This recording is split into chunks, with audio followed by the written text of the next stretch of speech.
अरिहन्ताणं नमो सिद्धाणं नमो आयर्याणं नमो उवज्जायाणं नमो लोये सव्वसाहं ऐसु पंचनमुक्कारो सर्वपावपणासनो मंगलानं च सव्येसिं पडमं हवै मंगलम् आस्वाद्य यद्वाक्यरसम्बुधानां पीयूषपानेऽपि भवेत् घृणैव नमामि तं विश्वजनीन वाचं वाचं यमेन्द्रं धिनवर्धमानम्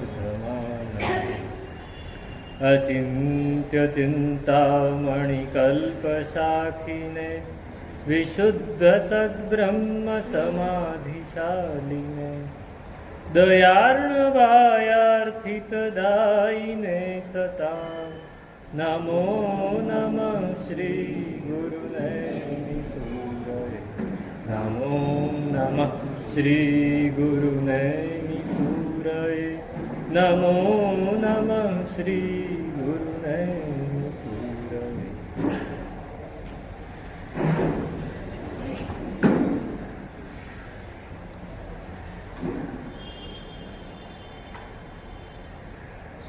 प्रभुपकार गुणे भर्या मन अवगुण एक न समाय रे गुणगण अनुबंधी हुआय तो अक्षय भाव कहाय जगद गुरु जाय तू सुख कन्या। પરમાત્માનો ઉપકાર, પરમાત્માના કેટલા ઉપકાર છે આપણે? 15 ઉપકારની કોઈ સીમા નહીં. એક ચિંતકે બહુ સરસ વાત કરી કે બીજા કોઈ પણ સંપ્રદાયમાં આપણે જઈએ તો કોઈક નામ મળે આપણને.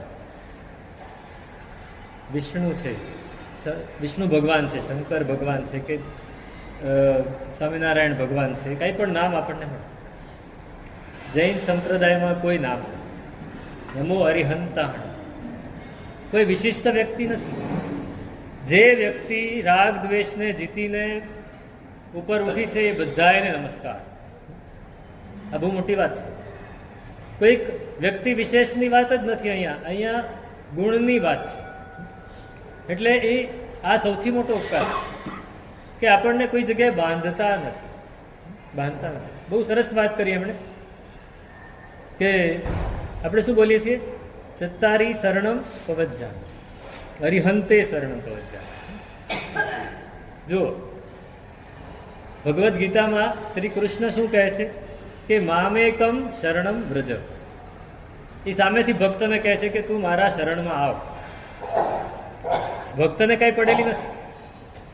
ભક્તને કાંઈ પડેલી નથી. ભક્તને સામેથી ભગવાન કહે છે કે તું મારા શરણમાં આવ. આ એક કક્ષા છે. બીજી કક્ષા છે બૌદ્ધ દર્શનમાં. તો ત્યાં એમ કહે છે કે બુદ્ધમ શરણમ ગચ્છામિ, હું બુદ્ધના શરણમાં જાઉં છું. સ્વીકારું કે નહીં અલગ વસ્તુ છે, જાઉં છું અત્યારે ખાલી. અને પછી ત્રીજી વાત શું આવે છે આપણે ત્યાં કે અરિહંતે શરણમ પવજ્જામિ, હું અરિહંત ભગવંતનું શરણ સ્વીકારું છું. હું જતો નથી, ભગવાન મને બોલાવતા પણ નથી, હું મારી ઈચ્છાથી જાઉં. કેમ મારી ઈચ્છાથી જાઉં? કેમ કે એમનો ઉપકાર છે. એમનો ઉપકાર છે. નિગોદમાંથી કાઢવામાં પણ એમનો જ ઉપકાર. અલ્ટિમેટલી કોનો ઉપકાર? અરિહંત પરમાત્મા. એટલે પહેલા સિદ્ધ પરમાત્માએ આપણને કાઢ્યા, પણ સિદ્ધ બન્યા કઈ રીતે? અરિહંત. એટલે અલ્ટિમેટલી અરિહંત પરમાત્માનો ઉપકાર છે. એમના ઉપકાર એની આપણે કલ્પના જ ન કરી શકીએ, એટલા બધા ઉપકાર છે. પરમાત્માનું ફક્ત હોવું એ જ ઉપકાર છે. પરમાત્મા એક આત્મા જ્યારે પરમાત્મા બને છે એ જ ઉપકાર.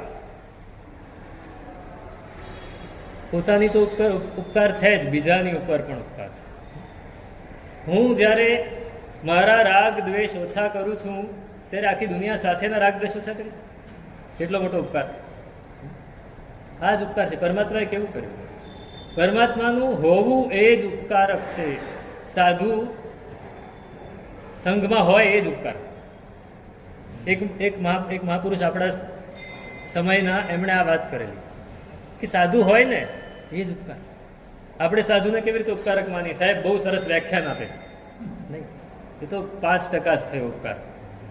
એ તો 5% થયો. સાહેબ બહુ સરસ ઉપદેશ આપીને અમને ધર્મમાં જોડ્યા, 10%. વધારે કઈ નથી. સાધુ પોતે ખૂબ સરસ રીતે પોતે આચાર પાડતો હોય, પોતે નિર્મળ ચિત્ત વાળો હોય અને ખાલી ઉપાશ્રયમાં બેઠો હોય ને તોય ઉપકાર. એ 80% ઉપકાર છે. 80% એ ઉપકાર છે. જો હું નિર્મળ ન હોઉં, હું મારું મગજ ગમે ત્યાં ભમતું હોય ને હું ઉપદેશ બહુ સરસ આપું તો કોઈ અપીલ નહીં. એ 10 કે 15%ની પણ અપીલ નહીં થાય. 80% અહીંયાથી થાય છે. 80% નિર્મળતા, 80% અંદર ઉતરવાથી થાય છે. જ્યારે હું અંતર્મુખ છું એ જ ઉપકાર છે. ઇફ વન જ્ઞાની, રમણ મહર્ષિ બહુ સરસ વાત કરી કે ઇફ વન જ્ઞાની એક્ઝિસ્ટ ઇન ધ વર્લ્ડ, ખાલી એક જ્ઞાની દુનિયામાં છે એટલા માત્રથી જ આખી દુનિયા ઉપર ઉપકાર છે. એને બીજું કઈ બોલે નહીં તો પણ ઉપકાર ઉપકાર ઉપકાર. જેમ કે જ્યારે એક આત્મા એકદમ નિર્મળ થઈ જાય છે, રાગ દ્વેષ રહિત થઈ જાય છે, એના જે ભાવ તરંગો છે એ આખી દુનિયામાં ફરી વળે છે. એ આખી દુનિયામાં ફરી વળે છે અને એ બધાને પોતાની તરફ, એટલે રાગ દ્વેષને દૂર કરવા તરફ ખેંચે છે. વિનોબાજીએ પણ આ જ વાત કરી. પરમાત્મા તો આ જ કહે છે. આપણે અત્યારે આખો આપણો ટ્રેન્ડ જુદો થઈ ગયો છે કે ગુરુ ભગવંત આવે એટલે આટલું કરે તો જ ઉપકાર. એમ આપણે શું, તમે ચોમાસાની વિનંતી કરવા જાવ તો કેવું જુઓ? સાહેબ વ્યાખ્યાતા તો છે ને, વક્તા છે. સૌથી પહેલા લોકોને જોડી શકે એમ છે ને, અમારે પર્યુષણની આવક કેટલી થાય? બહુ સમજવા જેવું છે, બહુ સમજવા. સાધુનું હોવું એ જ ઉપકાર. ભલે આપણે અત્યારે આખો ટ્રેન્ડ એવો છે કે લોકોને જોડવા માટે આ જરૂરી છે, પણ એની સાથે આ પણ જોવું છે. આ પ્રભાવક છે, એની સાથે આરાધક પણ છે, એની સાથે રક્ષક પણ છે. શાસન રક્ષક પણ હોવા જોઈએ, શાસન આરાધક પણ હોવા જોઈએ, શાસન પ્રભાવક પણ. ત્રણેય વસ્તુ ભેગી થાય ત્યારે ખૂબ આનંદ આવે. અત્યારે ટ્રેન્ડ એવો થઈ ગયો કે બસ અમારે વક્તા મળી ગયા એટલે બસ સાહેબ ચિંતા જ નહીં, આખું ચોમાસું અમારું સરસ નીકળી જશે.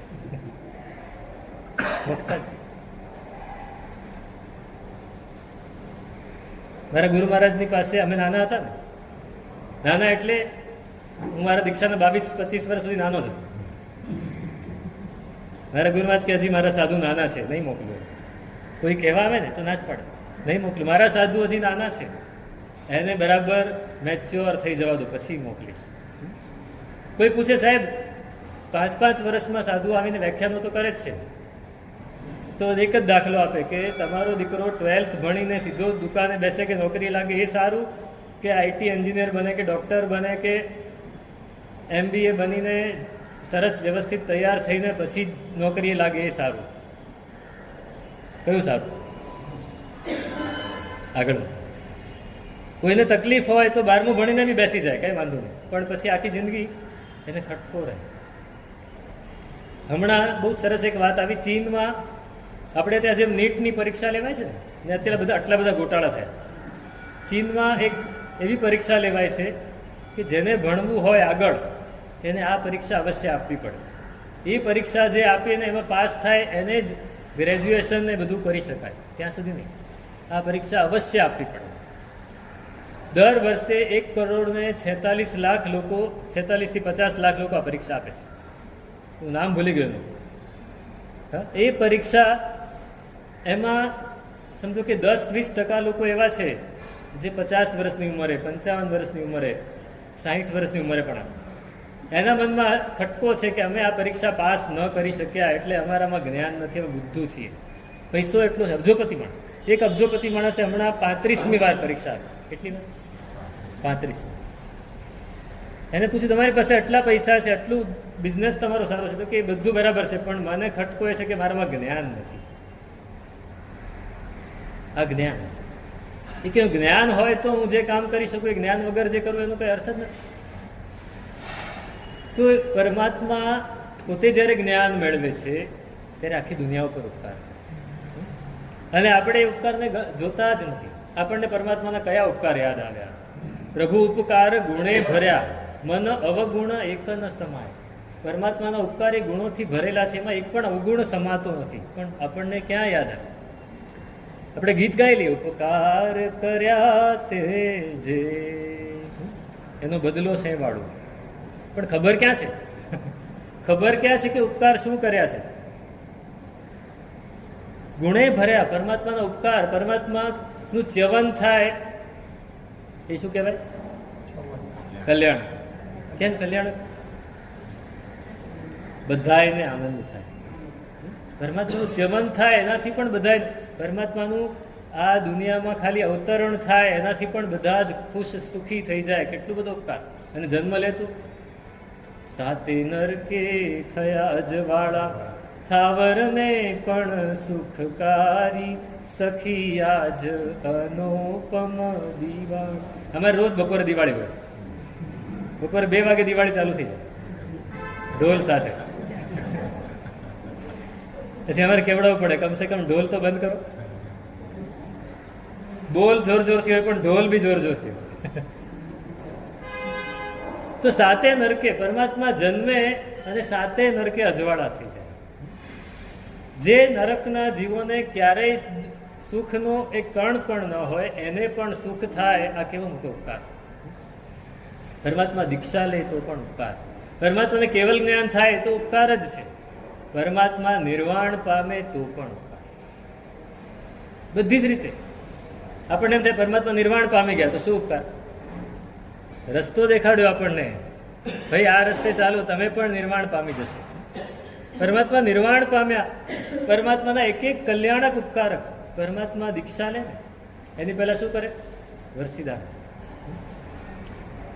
વર્ષિદાન એ પરમાત્મા આપે, એ ધન આપે. આપણને વર્ષિદાન દેખાય છે પણ એ ધન કેવું? કે જે લે એના મનમાં કોઈ દિવસ ખોટો વિચાર ન આવે, એ ખોટું કામ ન કરી શકે. એ ધન એવું છે પરમાત્માના હાથમાંથી, પરમાત્માની ઓરાથી ભાવિત થઈને ગયું છે. એને ખોટો વિચાર આવે જ. એક સામાન્ય માણસ પણ જો પ્રામાણિક હોય ને, એનો પૈસો કોઈની પાસે ગયો તો એ માણસને સારા જ વિચાર. એક સંત હતા, એમને આ વાત કરી, એમણે પોતાના પ્રવચનમાં વાત કરી. તો એક માણસ એમનો ભક્ત હતો, એ કે હું આવું ના માનું, કે પૈસો તો ગમે તે હોય, આપણો ભાવ છે ને, તો કે જોઈ લઈએ ચાલો. એમના પ્રવચનમાં 2 વ્યક્તિ આવી, એક શેઠ આવ્યા, એક ખેડૂત આવ્યા. ખેડૂત પરસેવાની કમાણી પ્રામાણિકતાથી જીવન જીવતો હતો. ખેડૂત જે કમાતો હતો એના 4 ભાગ કરતો હતો. પહેલો ભાગ કુટુંબ માટે, બીજો ભાગ બચત માટે, ત્રીજો ભાગ મંદિર એમાં દાન આપવા માટે, અને ચોથો ભાગ સાધર્મિક ભક્તિ, ગરીબ ગુરબાને. 4 ભાગ કરતો. અને જે કમાય એ પ્રામાણિકતાથી કમાય. જેટલું આવે એના 4 ભાગ કરી જ દેવાના. એક જ ભાગ પોતાના કુટુંબ માટે અને એક બચત માટે રાખવો, બસ.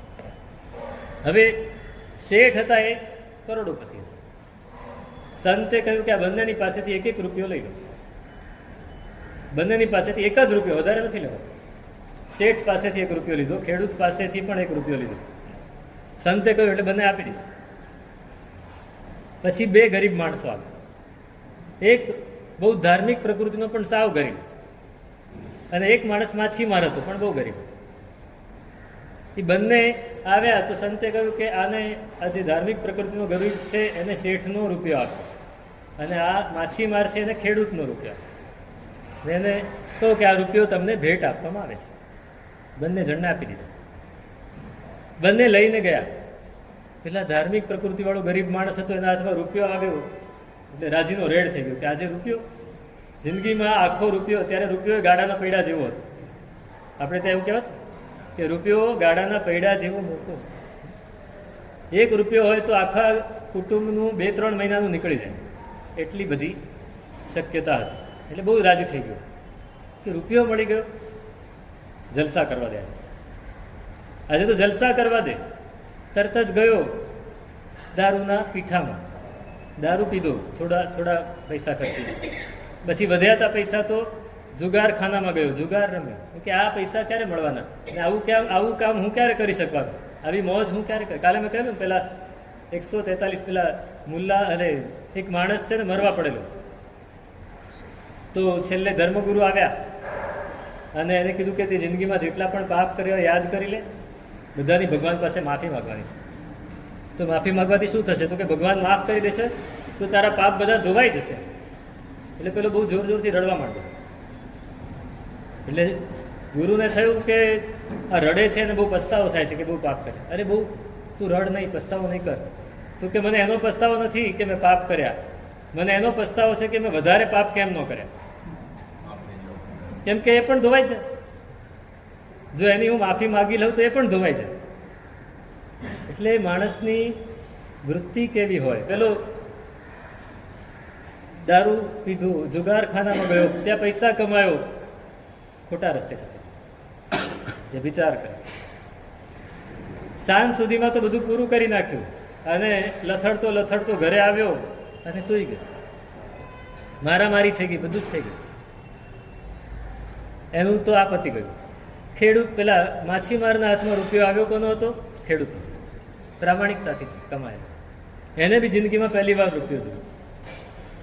ત્યારે રૂપિયો કેવો હોય એને જોયો જ નહોતો કે રૂપિયો મોઢામાં મૂકી દીધો. મોઢામાં ખેડૂતના પરસેવાની કમાણી હતી, પરસેવો લાગેલો હતો, એ અંદર ગયો અને એના ભાવ બદલાવા કે આ પૈસા આવી ગયા ને આપણી પાસે, હવે માછીમારી નથી કરવી, ચાલો આનાથી કમસે કમ 1.5-2 મહિના તો નીકળી જ જવા. એટલે હું એક કામ કરું, મહિના જેટલું રેશન લઈ આવું, ઘરવાળાને આપી દઉં એટલે એ રાજી, બાકી હું ધંધો કરું. એને બાકીના અડધા રૂપિયાથી ધંધો શરૂ કર્યો અને એ પણ એને મનમાં સારા જ વિચાર આવે, પ્રામાણિકતાથી. 1-2 મહિનામાં તો એકદમ પગભર થઈ ગયો, માછીમારી છોડી દીધી ને ખોટા માર્ગો જે હતા બધા છોડીને સાચા માર્ગ ગયા. 2 મહિના પછી બંનેને બોલાવ્યા, પૂછ્યું તો પેલો પાયમાલ થઈ ગયેલો અને આ આગળ વધી. સંતે કહ્યું કે જો સારા ભાવથી કમાયેલો રૂપિયો શું કરે છે અને શેઠે કઈ રીતે કમાયેલો? 2 નંબર. બધા જ ખોટા કામ કરીને પૈસા કમાયેલા એટલે ગયો. તો પરમાત્માનો હાથનું ધન કેવું હોય, પરમાત્માએ જેને આપ્યું હોય એનું શું થાય? કલ્પસૂત્રમાં વર્ણન છે કે જે લોકો એ પરમાત્માની પાસેથી દાન લઈને ગયા એમણે જિંદગીમાં ખૂબ સારા કાર્યો કર્યા અને પછી બધા જ પરમાત્માના હાથે જે દાન લે નિયમા ભવ્ય હોય એવું છે. પરમાત્માના હાથે જે દાન લે નિયમા ભવ્ય હોય. એટલે પરમાત્માનું હોવું, પરમાત્માનું આપવું એ પણ ઉપકારક. અને એ આપતા આપતા જો પરમાત્માનો હાથ એ વ્યક્તિ ઉપર પડી ગયો તો એ જ ગયો મોક્ષે. પરમાત્મા તો 12.5 વર્ષ તપ કરીને કેવલ જ્ઞાન પામીને પછી મોક્ષે ગયા. આ તો એમને એમ ખાલી પરમાત્માનો હાથ માથે પડ્યો ને મોક્ષે જાય. પરમાત્માનું હોવું ઉપકારક. પરમાત્માનું કોઈ પણ અવસ્થામાં હોવું એ ઉપકારક, ઉપકારક અને ઉપકારક. એટલે પ્રભુ ઉપકાર ગુણે ભર્યા. હવે દીક્ષા લીધી, દીક્ષા લઈને ભગવાન વિચરે છે તો ભગવાન તપ કરે છે. તપ કરીને પારણું કોના ઘરે કરે? પારણું જેના પણ ઘરે કરે એ નિયમા 3જા ભવે મોક્ષે જાય. દાયક સીજે ભવ અરિહાને દાન જ દીજે. પરમાત્માને દાન આપે એ દાયક 3જા ભવે અવશ્ય મોક્ષે જાય. આપણે નહીં આપ્યું હોય કોઈ દિવસ તો જ અહીં બેઠા છે, તો જ અહીંયા બેઠા છીએ. આપણે લીધું પણ નહીં હોય અને આપ્યું પણ નહીં હોય. આપણે લીધું પણ નહીં, આપણે આપ્યું પણ નહીં હોય. પેલા જીરણ શેઠ રોજ વિનંતી કરે, આપણે વાત થયેલી બહુ જ વિસ્તારથી. જીરણ શેઠ રોજ વિનંતી કરે અને પરમાત્મા જવાબ ન આપે. 4 મહિના પૂરા થાય, હવે તો પરમાત્મા આવશે જ.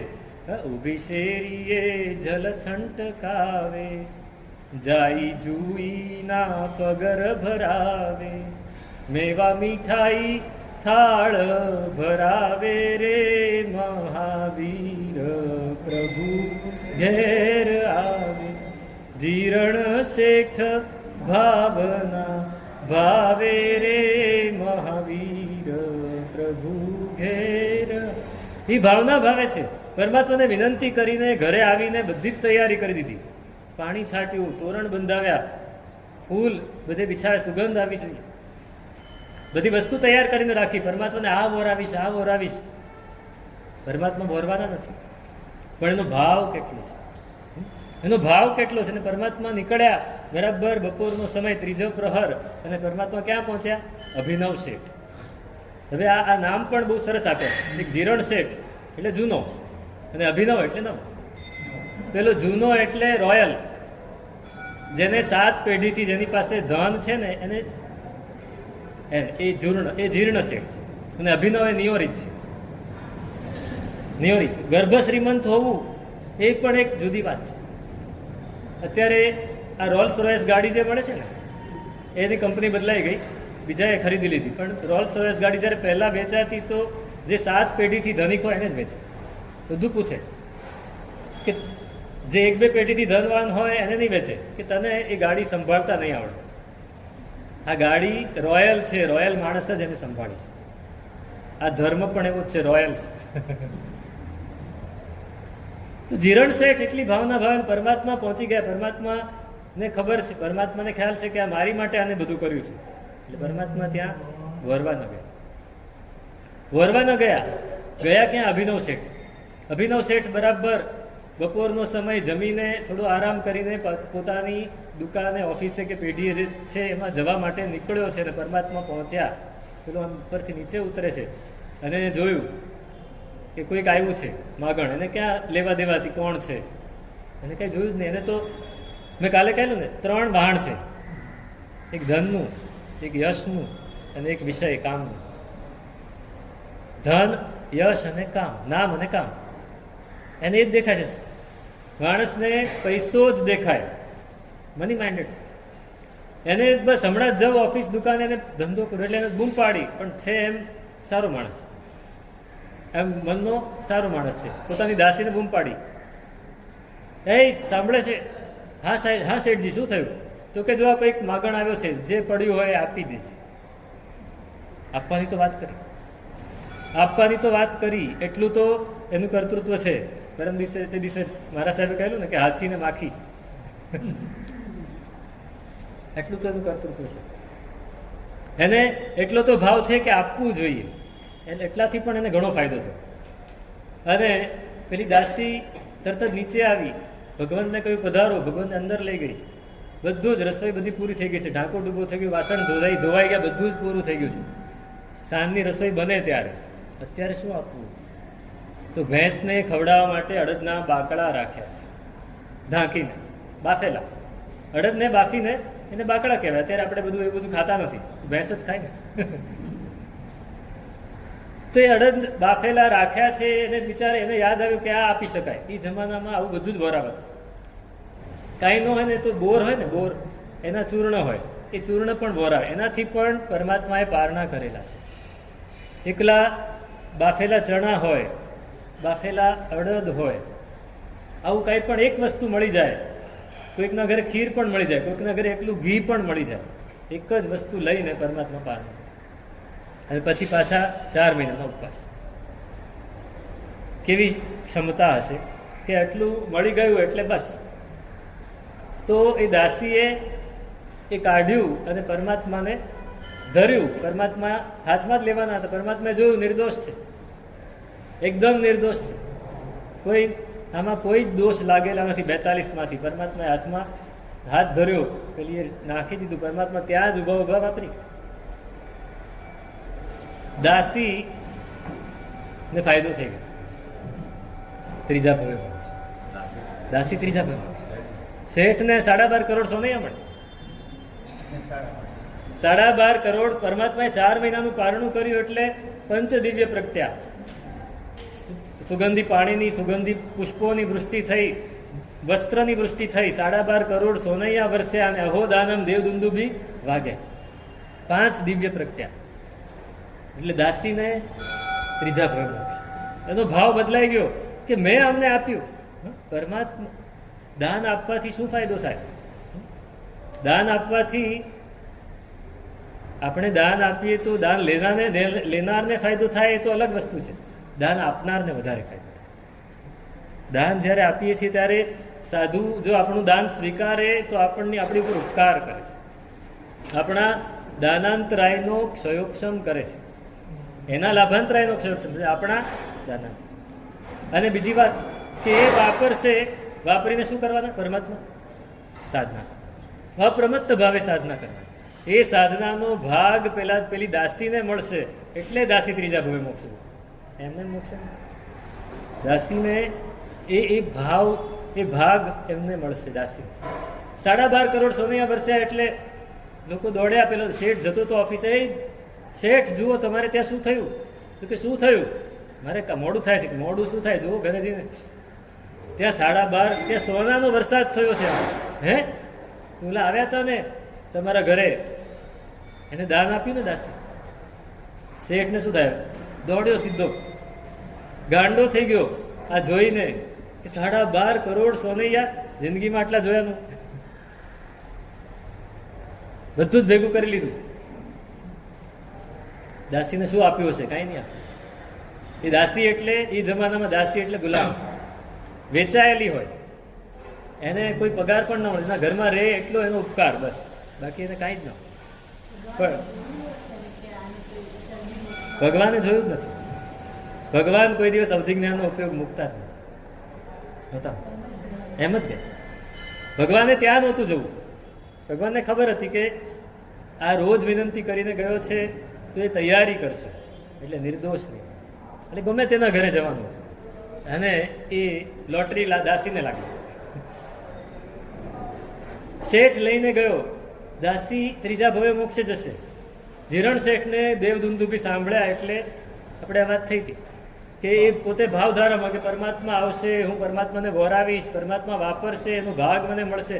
અને એકવાર પરમાત્માને વોરાવ્યા પછી આ સંસારમાં રહેવા જેવું શું? હવે સંસારમાં નથી રહેવું. બધું મારા ઘરનો વહીવટ દીકરાને વહુને સોંપીને હું દીક્ષા લઈશ અને આરાધના કરીને મારા આત્માનું હું સાધીશ, આવી બધી ભાવના ભાવે છે. એમાં દ્વૈત વાગ્યા એટલે ભાવધારામાંથી એને ખ્યાલ આવી ગયો કે પરમાત્માનું પારણું થઈ ગયું, બધું સમેટી લીધું. હવે પરમાત્મા વિહાર કરીને જતા રહ્યા અને એક કેવલ જ્ઞાની ભગવંત પાર્શ્વનાથ ભગવાનની પરંપરાના એ નગરમાં પધાર્યા. ત્યારે કોઈકે એમને પ્રશ્ન પૂછ્યો કે આ મહાવીર સ્વામી પરમાત્મા વર્ધમાન કુમાર એ દીક્ષામાં છે અને એમને જે વોરાવ્યું એનો ફાયદો કોને કોને કેવો થયો? તો પરમાત્મા એ કેવલ જ્ઞાની ભગવંતે કહ્યું કે દાસી ત્રીજા ભવે મોક્ષે જશે. અભિનવ શેઠને એનું ધન મળી ગયું, બસ એ એને પુણ્ય થયું. પુણ્યનું બંધી પુણ્ય ના થયું, પુણ્ય થયું. એની વસ્તુ હતી, એનો ભાવ નહોતો, ભાવ દાસી. પણ જીરણ શેઠ, તો કે જીરણ શેઠ જો દેવદુંદુભી એક ક્ષણ પણ મોડું વાગ્યું હોત તો એમને કેવલ જ્ઞાન થઈ. એક ક્ષણ. ભગવાન 12.5 વર્ષે કેવલ જ્ઞાન પામે. જીરણ શેઠ ખાલી વોરાવાની ભાવનાથી કેવલ જ્ઞાન. આ ઉપકાર કોનો? પરમાત્માનો ઉપકાર. પરમાત્માનો ઉપકાર એ ગુણોથી ભરેલો છે. મન અવગુણ એક ન સમાય. પરમાત્મા કોઈ પણ કાર્ય કરે તો ઉપકાર, ઉપકાર અને ઉપકાર. પરમાત્મા નિર્વાણ પામે તો પણ ઉપકાર, નિર્વાણ પામે તો પણ. પેલા શ્રેણિક રાજા પરમાત્માને વંદન કરવા ગયા. સમવસરણમાં પરમાત્મા રાજગૃહ નગરીમાં પધાર્યા. સમવસરણ બનાવાયું, દેવોએ રચ્યું, બધા જ વંદન કરવા ગયા છે. દેશના સાંભળવા શ્રેણિક રાજા પણ જઈને પરમાત્માની, એને તો આગળ બેસવાનું, આગળ 12 પરસદામાં એ સૌથી આગળ એ બેઠા છે અને પરમાત્માની દેશના ચાલુ છે. અને એ જ વખતે કોઢિયો માણસ, કોઢિયો ગળત કોઢ, એ કોઢિયો માણસ સમવસરણમાં ઉપર આવ્યો અને પરમાત્માના પગ પાસે જઈને બેસી ગયો. પરમાત્માના પગ પાસે બેસવાની કોઈને ઇજાજત હોય, પરમાત્માને સ્પર્શ કરવાની કોઈને રજા ન હોય, ઇન્દ્ર ન કરવા દે, પણ આ દેવ તો બેસી ગયો ત્યાં. પરમાત્માના પગે લાગ્યો અને કોઢ જે ગળતો હતો એ લઈ લઈને પરમાત્માના પગે લગાડવાનો. શું થાય? પરમાત્મા દેશ ના આપે છે ને આ ભાઈ આ કામ કરવા માટે. હવે શ્રેણિક રાજા જુએ છે ને આવ્યો ગુસ્સો. રાજા છે ને રાજસી મગજ છે, એને ગુસ્સો. મારા પરમાત્માને કોઈ આવી આશા જ ના કરે. આ માણસ હવે અહીંયા સમોસણમાં કઈ બોલાય નહીં એટલી તો એને ખબર છે. આપણને ખબર હતી દેરાસરમાં શું કરાય. રોજ કંઈક ને કંઈક તો બબાલ હોય જ ને. ઘણા વખતે આ શબ્દ યાદ આવે, બબાલ. બહુ નાનો હતો ને, અમદાવાદ પહેલી વાર ગુરુ મહારાજ પાસે રહેવા ગયો હતો. ત્યારે એક શ્રાવક આ શબ્દ બોલ્યા. ત્યારે મેં કીધું આ બબાલ શું છે વળી? પછી ગુરુ મહારાજ મને દેખાડ્યું કે હું તને પ્રેક્ટિકલ દેખાડીશ બબાલ શું છે. ત્યારથી મારા મગજમાં બેઠેલું છે. રોજ બબાલ હોય કંઈક. કેમ કે આપણે એને જીવતા નથી માનતા, એનો ઉપકાર નથી માનતા. આપણે ઉપકારની જ વાત કરીએ. શ્રેણીક રાજા વિચારે છે કે મારા પરમાત્માને કોઈ આવી આશા ન કરે. આ માણસને જેવું આ ઊભો થાય ને એને પકડી લેવું. પોતાના માણસોને ઈશારો કર્યો કે ઊભો થાય ને પકડી લેવું અને બરાબર સજા આપવાની. તો વાત ચાલતી હતી, પરમાત્માની દેશના ચાલતી હતી. એમાં અચાનક ભગવાનને છીંક આવી. ભગવાનને છીંક આવી તો પેલો કોઢિયો કે મરો,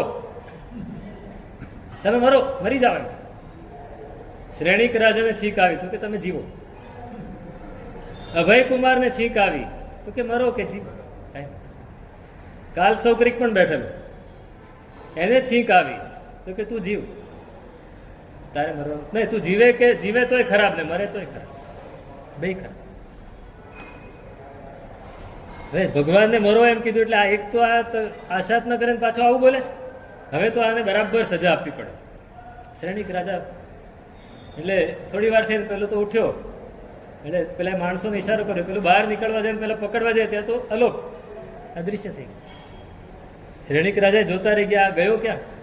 ભગવાને પૂછ્યા આ કોણ હતો? તો કે દેવ હતો, દર્દુરાંક દેવ.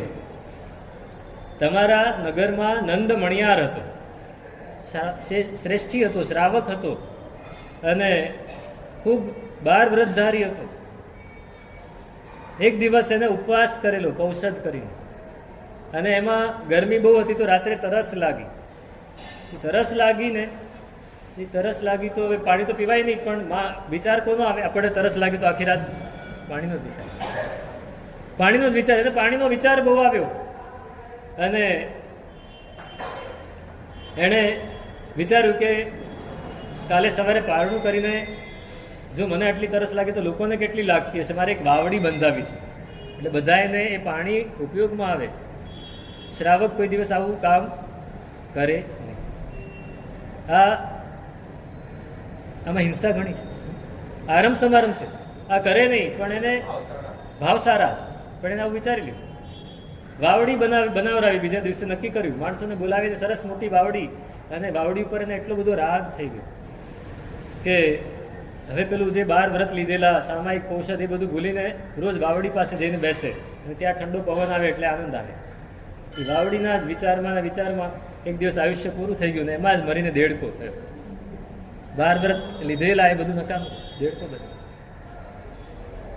હવે દેડકો કે આજે સવારે જ હું અહીંયા આવ્યો, એની ઘોષણા થઈ આખા નગરમાં, એને સાંભળી અને એને વિચાર્યું કે અરે આ અમે ક્યાંક સાંભળ્યું છે, આવો શબ્દ ક્યાંક આવી વાત મેં સાંભળી છે. ને વિચારતા એને જાતિ સ્મરણ જ્ઞાન થયું અને એને યાદ આવ્યું કે અરે હું તો શ્રાવક હતો અને આ વાવડીની પાછળ મોહમાં દેડકો બની ગયો. હવે શું કરવું? કઈ નહીં, હજી પણ પરમાત્મા પધાર્યા છે, દર્શન કરું. જો આપણી વાત ઉપકારની છે.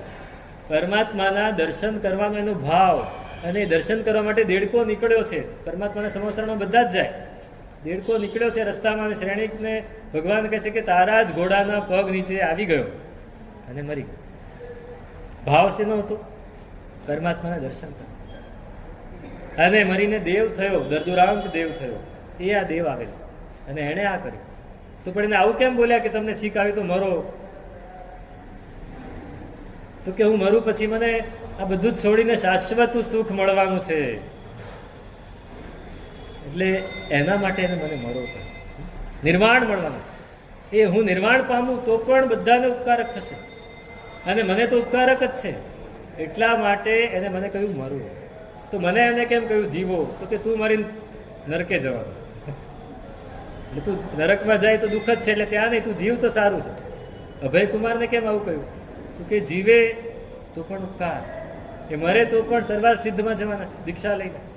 અભયકુમાર કેવા હતા ખબર છે? અભયકુમારનો એના સંપર્કમાં જે પણ આવે એ નિયમા ભવ્ય હોય. અભયકુમાર કેવો ઉપકાર! એનો જે મિત્ર બને એ મિત્ર તો જ બની શકે જે ભવ્ય હોય. આપણું એવું ખરું? ભવ્યની વાત જવા દો, આપણને ખબર નહીં પડે, પણ મારો જે મિત્ર હોય એ સારો જ હોય, અથવા હું જેનો મિત્ર હોઉં એ સારો જ. બહુ જ સમજવા જેવી વાત છે. આપણી દોસ્તી કેવી, આપણી મિત્રતા કેવી. અભયકુમાર એ મરે તો પણ કાંઈ વાંધો નથી, જીવે તો પણ. અને કાલ સૌ કરી જીવે તોય 500 પાડા રોજ મારે છે, હિંસા જ કરે છે. મરીને સાતમી જ જવાનું. મરે પણ નહીં, જીવે પણ. તો પરમાત્માનું નિર્વાણ પણ ઉપકારક. તો પ્રભુ ઉપકાર ગુણે ભર્યા. પરમાત્માના ઉપકારો ગુણોથી ભરેલા છે. દર્શન, જ્ઞાન, ચારિત્ર, રાગ, દ્વેષ, મોહ, અવગુણ જતા રહ્યા છે. મન અવગુણ એક ન સમાય.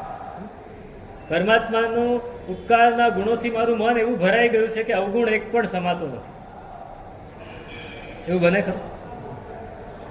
એ બનાવવું છે આપણે. પરમાત્માના ઉપકાર આપણે કોઈ દિવસ યાદ જ નથી કરતા. કૃતજ્ઞતા જોઈએ, ગ્રેટિટ્યુડ. પરમાત્મા પ્રત્યે આપણી કૃતજ્ઞતા કેટલી, કૃતજ્ઞતાનો ભાવ એ આપણને ખૂબ આગળ વધારે. આપણે જેટલા પરમાત્માને થેન્ક્સ કહીશું સામાન્ય ભાષામાં, આપણે અનુમોદના કરી દઈએ ખાલી મોઢેથી કરી. સમજો કે અહીંયા કોઈ કે સારું કાર્ય કર્યું તો આપણે બોલ અનુમોદના. કાંઈ જ લેવા દેવા ના હોય, ખાલી બોલી જવાનું.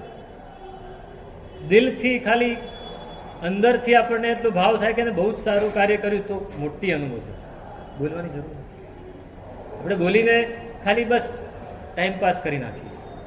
પ્રભુ ઉપકાર, પરમાત્માની પ્રત્યે આપણી કૃતજ્ઞતા હોય, અવગુણ એક પણ ના હોય.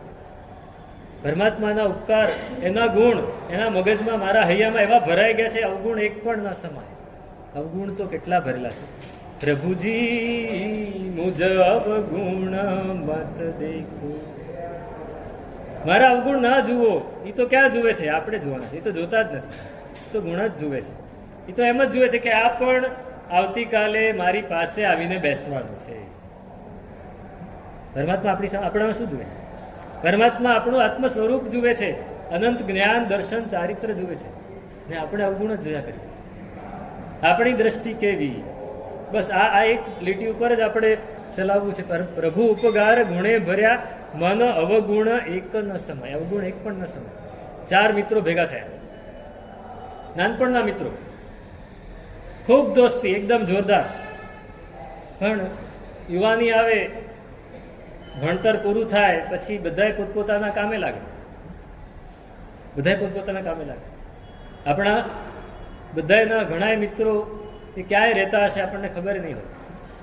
જે આપણી સાથે ભણતા હશે એ ક્યાંય, કોઈક તો હશે પણ નહીં. યૈ સમમ ક્રીડિતા યે ચ ભૃશમીડિતા યૈ સહા કૃષ્મહી પ્રીતિવાદમ તાંજનાન ભિક્ષ્યબત ભસ્મ ભૂયં ગતાન નિર્વિશંકાસ્મ ઇતિ ધિક પ્રમાદમ. જેની સાથે આપણે રમ્યા, જેની સાથે ભમ્યા, જેની સાથે સારી સારી વાતો કરી, પ્રેમની વાતો કરી, એમાંથી કોણ ક્યાં છે અત્યારે? ત્યારે કોઈક મળી જાય તો કેટલો આનંદ થાય. કેટલાક તો ઉપડી ગયા છે. હું ભણતો હતો ને, મારા બધા મિત્રો હતા. એમાંથી એક મિત્ર, એને 35 વર્ષ પછી મારો સંપર્ક, 30 વર્ષ પછી મારો સંપર્ક કર્યો. ક્યાંકથી એને ગમે ત્યાંથી કોન્ટેક્ટ શોધ્યો અને મારા સુધી પહોંચ્યો. પછી વાત નીકળી. મેં કીધું બધા મિત્રો ક્યાં છે બીજા બધા? તો કે આ એક તમે છો ને એક હું છું, 2 જ જણા ઇન્ડિયામાં છે, બાકી બધા આઉટ ઓફ ઇન્ડિયા. આખો બેચ, અમે જે ભણતા હતા મારો આખો બેચ આઉટ ઓફ ઇન્ડિયા. અને એક યુવાન છે એ જર્મની હતો, અત્યારે એ ત્યાંથી રિટાયર થઈને પાછો આવી રહ્યો છે. મેં કીધું રિટાયર થઈ ગયો અત્યારે? તો કે બસ એને હવે ઇન્ડિયામાં રહેવું છે એટલે પાછો. આપણે 3 જ જણા છે, બાકી બધા પણ. તો પેલા 4 મિત્રો પણ આ જ રીતે બહુ જ અલગ અલગ જગ્યાએ હતા. અને વર્ષો પછી, 20, 25, 30 વર્ષ પછી બધા ભેગા થયા. ખૂબ મૈત્રી હતી એકબીજાને, બધી જ વાત કરવાની એ જમાનામાં. મિત્રતા છે ને એ બહુ જ સારી વસ્તુ છે, પણ જો એ કલ્યાણ મિત્ર હોય, એ સારી સારી મૈત્રી હોય, તો કુસંગ હોય તો ખોટા રસ્તે જઈ જાય. આ પણ 4 સારા મિત્રો, ચારે ભેગા થયા, અલગ મલકની વાતો નીકળી, બધાએ પોતપોતાના અનુભવ શેર કર્યા. છેલ્લે એક મિત્ર કહે કે આપણે બધા ભેગા તો થયા, પણ આજે એક વાત કરવી છે. આપણે ચારે જણાએ આપણે એકદમ દિલ ખોલીને આપણે વાત કરીએ છીએ, તો આપણે આપણી જિંદગીમાં આપણામાં કયો અવગુણ છે એની વાત કરીએ. કોઈ પણ પોતાના અવગુણને છુપાવતા નહીં, મિત્રોની સામે એને પ્રગટ કરી દો, એને જાહેર કરી દો. આપણે કોઈને એકબીજાને કહેવાના પણ નથી. ને બધા કે હા બરાબર છે, આપણા વચ્ચે કોઈ પડદો હોવો જોઈએ. તો પહેલો બોલ્યો કે મને પૈસાનો એટલો બધો રસ, એટલી બધી આસક્તિ કે બીજું બધું જ હું ભૂલી જાઉં. પૈસાની વાત આવે, એક પૈસો હું ખર્ચી પણ નથી શકતો, અને એક પૈસો હું છોડી પણ નથી શકતો. કમાવવું પૂરેપૂરું જ કમાવાનું, કોઈનું એક પૈસો પણ હું જવા ન દઉં. પૈસાની વાત મને બહુ ગમે, એટલે મારી નબળાઈ છે કે બીજું બધું જ હું કરી શકું, પણ પૈસાની વાત આવે તો પાછું પડે. બધા કે આ સારી વાત કરી તે, પોતાની વાત આવી રીતે જાહેર કરવી બહુ અઘરી વસ્તુ છે. બીજાને પૂછો તારે શું છે, તો બીજો કે મારો ડ્રોબેક છે ગુસ્સો બહુ આવે છે. ગુસ્સો બહુ આવે છે, કોઈક સહેજ આડું આડું બોલે ને એટલે પછી મારું મગજ એટલું બધું ફાટે કે હું એને 4-5 ચડાવી દઉં, પછી ભલે મને નુકસાન થાય, પણ એ ચડાવવાનું તો થઈ જ જાય. બહુ જ ગુસ્સો આવે, હું સહન જ ના કરી શકું.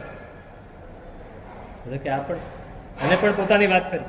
ત્રીજાને પૂછ તારી શું તકલીફ છે, તો કે મારો અહંકાર એટલો છે, મારો ઈગો હર્ટ ના થવો જોઈએ. જો કોઈ ઈગો હર્ટ કરે તો આવી બની, પછી તો હું એને બરાબર એવો પાઠ ભણાવું કે આખી જિંદગી યાદ રાખે.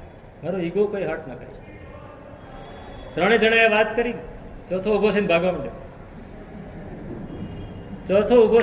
અરે ઉભો રે, તું તારી વાત તો કર, તારી શું નબળાઈ છે? તો કે બસ મારી આ જ નબળાઈ છે, હું નિંદા બહુ કરું છું, બસ આ તમારી 3ની વાત સાંભળી એટલે મારા પેટમાં ટકશે નહીં. હવે મારા પેટમાં ટકશે નહીં, હવે મારે કોઈને હું કહીશ તો જ મને શાંતિ થશે. આપણા પેટમાં કેટલું ટકે? 4 મિત્ર હતા, બધાએ કહેલું કોઈને એકબીજાને કરવાની નહીં વાત, બીજાને કોઈને. તો 3એ તો કરી દીધી. ચોથો શું કહે છે? અવગુણ. તું ભાગવા જ માંડ્યો. એટલે કીધું ઉભો રે પછી મળશું આપણે, પહેલા મારે પૂરું કરવા દે. મારે લોકોની સામે તમારી વાત કરવી છે. અવગુણ આપણે શું કરીએ છીએ? આ પરમાત્મા મળ્યા, એના ઉપકાર થયા આપણી ઉપર, આપણે અવગુણથી કેટલા ભરેલા. પ્રભુ ઉપકાર ગુણે ભર્યા, મન અવગુણે. આપણા મનમાં અવગુણ ક્યાંથી સમાય? જો પરમાત્માના ગુણ અને ઉપકારથી આપણું મન ભરાયેલું હોય તો. ભરાયું જ નથી, અવગુણ જ સમાય છે. આપણા અવગુણ અને બીજાના. આપણે શું કરીએ? સતત. મારા દાદા ગુરુ મહારાજ કહેતા કે આપણી આંગળી ક્યાં હોય? જો આ આવો, આ આવો, આ આવો, બધાની સામે આંગળી ચીંધીએ, પણ 3 આંગળી પોતાની સામે. 1 આંગળી બીજાની સામે હોય તો 3 પોતાની સામે. એ આવો છે પણ હું ના કરતા 3 ગણો આવ્યો છું. આપણે સતત બીજાના દોષ જોતા રહીએ, અવગુણ જોતા રહીએ તો ગુણ ક્યાંથી સમાવાના? ઉપકાર ક્યાંથી સમાવાના? પ્રભુ ઉપકાર ગુણે ભર્યા, મન અવગુણ એક ન સમાય. અને જો એકવાર પરમાત્માના ગુણ આપણા મનમાં આવી ગયા, પરમાત્માનો ઉપકાર આપણા મનમાં આવી ગયો, તો ગુણગણ અનુબંધી હોવા, પછી તો એનું ગુણાકાર જ થવાનું છે. અનુબંધ પડે. એક સારો વિચાર કર્યો એનો અનુબંધ આપણને ક્યાં લઈ જાય, અને એક ખોટો વિચાર કર્યો એનો અનુબંધ પણ આપણને ક્યાં? પુણ્યાનુબંધી પુણ્ય અને પાપાનુબંધી પુણ્ય. મમ્મણ શેઠ, એને બોરાવ્યું, પુણ્ય ઉપાર્જન કરી લીધું, પણ પછી પાછું લેવા ગયો, અને પાછું લેવા ગયો ત્યાં સુધી વાંધો નહીં, પણ મનમાં જે એને દુર્ધ્યાન કર્યું સતત, એને એટલે પાપનો અનુબંધ નાખી દીધો. એટલે પુણ્ય તો થયું, પુણ્ય ઉત્કૃષ્ટ થઈ ગયું, પણ અનુબંધ પાપનો પડી ગયો. એટલે અનુબંધ પાપનો પડ્યો, એક પૈસો એ ખર્ચી શક્યો નહીં, વાપરી શક્યો નહીં, દાન આપી શક્યો નહીં, અને કોઈ પણ ખોટું કામ કર્યા વગર સાતમી નરકે જતો. અને શાલીભદ્ર સંગમ, એને પણ પુણ્ય બાંધ્યું, એને એ જ નાનકડી જ ક્રિયા કરી છે, એટલું જ દાન આપ્યું છે, પણ અનુબંધ કેવો બાંધ્યો? સતત અનુબંધ બાંધતો ગયો. ક્યાં સુધી? કે દીક્ષા લઈને પાળીને સર્વાર્થ સિદ્ધ સુધી પહોંચે. એક નાનકડો ગુણ પણ જો આપણને અંદર બેસી જાય છે તો એ આપણને ઘણો આગળ વધારે. ઉદક બિંદુ સાયર ભળ્યો સાહે લડિયા, જીમ હોય અખય અભંગ રે ગુણ વેલડિયા.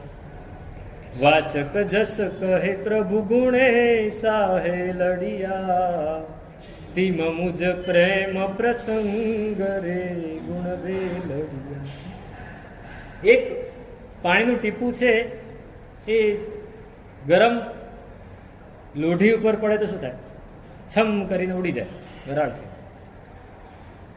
વરાળથી ઉડી. એક માટીનું કોડિયું હોય એની અંદર પડે તો શોષાઈ જાય. પણ એ જ પાણીનું ટીપું ખાબોચિયામાં પડે તો ગંદુ પાણી બની જાય. એક પાણીનું ટીપું પેલી છીપના મોઢામાં પડે તો મોતી બની જાય. કાલુના મોઢામાં પડે તો, સ્વાતિ નક્ષત્રમાં પડે તો મોતી બની જાય. અને એ જ પાણી દરિયામાં પડે તો અખંડ થઈ ગયું. ઉદક બિંદુ સાયર ભળ્યો, જીમ હોય અખય અભંગ, એનો કોઈ દિવસ ક્ષય નથી થવાનો, એનો કોઈ દિવસ નાશ નથી થવાનો. હવે એ શાશ્વત થઈ ગયું.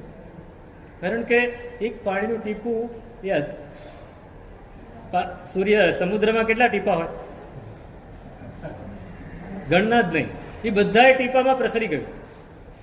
એટલે હવે એનું અસ્તિત્વ એને મિટાવી કોઈ નહીં શકે. એના અસ્તિત્વને કોઈ મિટાવી નહીં શકે. આ તાકાત એ આપણે પરમાત્માનો એક ગુણ પકડ્યો, એના પ્રત્યે આપણને લાગણી જાગી. તેમાં મુજબ પ્રેમ પ્રસંગ, પરમાત્માના ગુણ પ્રત્યે આપણને એક પ્રેમ લાગ્યો. ગુણગણ અનુબંધી હુઆ. પછી એક ગુણ બીજાને લાવશે, બીજો ત્રીજાને લાવશે, ત્રીજો ચોથાને લાવશે, આખી લંગાર ચાલશે. પછી અવગુણ એક પણ નહીં, મન અવગુણ એક પણ નહીં સમાય. અને ગુણગણ અનુબંધી હુઆ એ તો અક્ષય ભાવ, એક શાયિક ભાવનો થઈ જશે. હવે એક ક્ષયોપશમિક કે ઉપશમિક કે ઉદયિક ભાવનો નથી. આપણા ગુણ છે ને ઉદયિક ભાવનો છે. કર્મનો ઉદય થયો એટલે આપણો ગુણ દેખાય, અને પછી કર્મનો ઉદય જતો રહ્યો એટલે આપણે પાછા નીચે. પણ ક્ષાયિક ભાવનો ગુણ હોય એ હંમેશા રહેવાનો, અક્ષય ભાવ. અને અક્ષય ભાવ આવે તો શું થાય? તો ચોથી ગાથામાં કહે છે, અક્ષય પદ દિયે પ્રેમ જે પ્રભુનું તે અનુભવ રૂપ રે, અક્ષર સ્વર ગોચર નહીં એ તો અકલ અમાય અરૂપ, જગદ ગુરુ જાતું સુખતમ. અક્ષય પદ દિયે પ્રેમ, પરમાત્મા પ્રત્યેનો પ્રેમ એ જ્યારે અક્ષય બની જાય છે, ક્ષાયિક ભાવનો થઈ જાય છે, ત્યારે અક્ષય પદ આપીને જ રહે. પરમાત્મા પ્રત્યેનો પ્રેમ કેવો? બસ પરમાત્મા પ્રત્યેનો આપણો પ્રેમ એ જ કામનો છે, બીજું કાંઈ જ કામનું નથી. પરમાત્મા પ્રત્યેનો પ્રેમ, પરમાત્માને રીઝવવા છે તોય પરમાત્મા પ્રત્યે પ્રેમ જોઈશે. આપણો પ્રેમ કેટલો? બસ એ પ્રેમ, અક્ષય પદ દિયે પ્રેમ જે, એ પ્રેમ શું કરશે? અક્ષય પદ આપશે. અને એની પહેલા શું આપશે? તો કે પ્રભુનું તે અનુભવ રૂપ, પરમાત્માનું રૂપ, એનો અનુભવ આપણી અંદર જ કરાવશે. પરમાત્માનું રૂપ, એનો અનુભવ આપણી અંદર જ કરાવશે. આપણી અંદર પરમાત્મા અહીંયા જ બેઠેલા છે. એ ત્યારે ખબર પડશે જ્યારે ગુણ એના પ્રત્યે આપણો પ્રેમ જાગશે, એનો અનુભવ થશે. જે પદ પરમાત્મા અનુભવી રહ્યા છે એ પદ આપણે પણ અનુભવીશું. તમે એક સામાયિક કરો અને સમતામાં આવો છો તો પરમાત્મા સતત ત્યાં સમતામાં જે છે એ જ સમતા આપણે પણ અનુભવી છે. આપણે જ્યારે કોઈ વસ્તુ પર રાગ દ્વેષ નથી કરતા, આ વસ્તુ આપણી સામે આવી, કેવલ જ્ઞાન, મેં એકવાર કહેલું, કેવલ જ્ઞાન એટલે શું? ફક્ત જ્ઞાન. નથી રાગ, નથી દ્વેષ, નથી મોહ, ફક્ત જ્ઞાન જ છે. જ્યારે હું આને ફક્ત જ્ઞાનથી જોઉં છું ત્યારે મારામાં કેવલ જ્ઞાન, પરમાત્માના ગુણનો અનુભવ મેં. કેવું છે કેવલ દર્શન. જ્યારે કોઈ વ્યક્તિ કે કોઈ પરિસ્થિતિ મારી સામે આવે છે ને મને રાગ દ્વેષ નથી થતા, હું ફક્ત જ્ઞાનથી જ અને દર્શનથી જોઉં જ છું, ત્યારે પરમાત્માના ગુણનો અનુભવ. આ અનુભવ એ પરમાત્માના પ્રેમથી આવવાનો છે, એમને નહીં. આપણને જ્યાં સુધી ખબર જ નહીં પડે કે પરમાત્માના કયા ગુણ છે અને એના પ્રત્યે મને પ્રેમ હોવો જોઈએ, એ ખબર નહીં પડે ત્યાં સુધી નહીં આવે.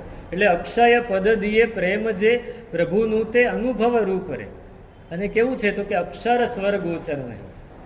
અક્ષર અને વ્યંજન અને સ્વર એને એને એ ગોચર નથી, એનો વિષય નથી, શબ્દમાં વર્ણવી શકાય નહીં.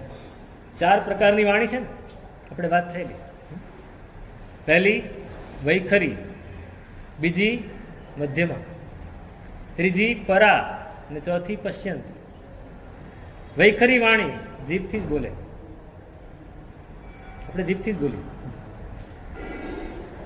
કોઈક માણસ જૂના જમાનામાં, અત્યારે જૂના માણસ હોય ને, કોઈક માણસ એમ કે હું આવું થશે ને એટલે હું આ ચોક્કસ કરીશ. એટલે પેલો ભાઈ પૂછે, ભાઈ તું ક્યાંથી બોલે છે? મોઢેથી બોલે છે, ગળાથી બોલે છે, દિલથી બોલે છે કે નાભીથી બોલે છે? મોઢેથી બોલતો હોય તો તારી વાતને અમારે કંઈ માનવી નથી. આ વૈખરી વાણી. મધ્યમાં વાણી ગળાથી બોલે, એ થોડી અપીલ કરે. પરાવાણી હૃદયથી બોલે, અને પશ્યંતી વાણી નાભીથી. એ 4 વાણીથી ઉપર. આ 4 વાણીમાં પરમાત્માનું રૂપ આપણને અનુભવાય નહીં, કેમ કે વાણી આખરે પૂતગલ છે અને પરમાત્માનું રૂપ તો પૂતગલાતીત છે. એટલે અક્ષર સ્વર ગોચર નહીં, એ તો અકલ અમાય અરૂપ. એને આપણે કળી પણ ન શકીએ, એને માપી પણ ન શકીએ, એને જોઈ પણ ન શકીએ, અનુભવવું જ પડે. એ અનુભવવું પડે. અને ક્યારે અનુભવાય? ત્યારે પરમાત્માના ઉપકાર, પરમાત્માના ગુણો, એનાથી આપણું હૈયું ભરાઈ જાય, અવગુણ એક પણ ન આવે અને અનુભવ થવા માંડે ત્યારે જ. તો આ પરમાત્માની વાત મુનીશ્વર સ્વામી ભગવાનના સ્તવનમાં ઈશ્વરજીજી મહારાજ કરી રહ્યા છે. આપણે ક્યાં સુધી આગળ વધવું છે એની વાત છે.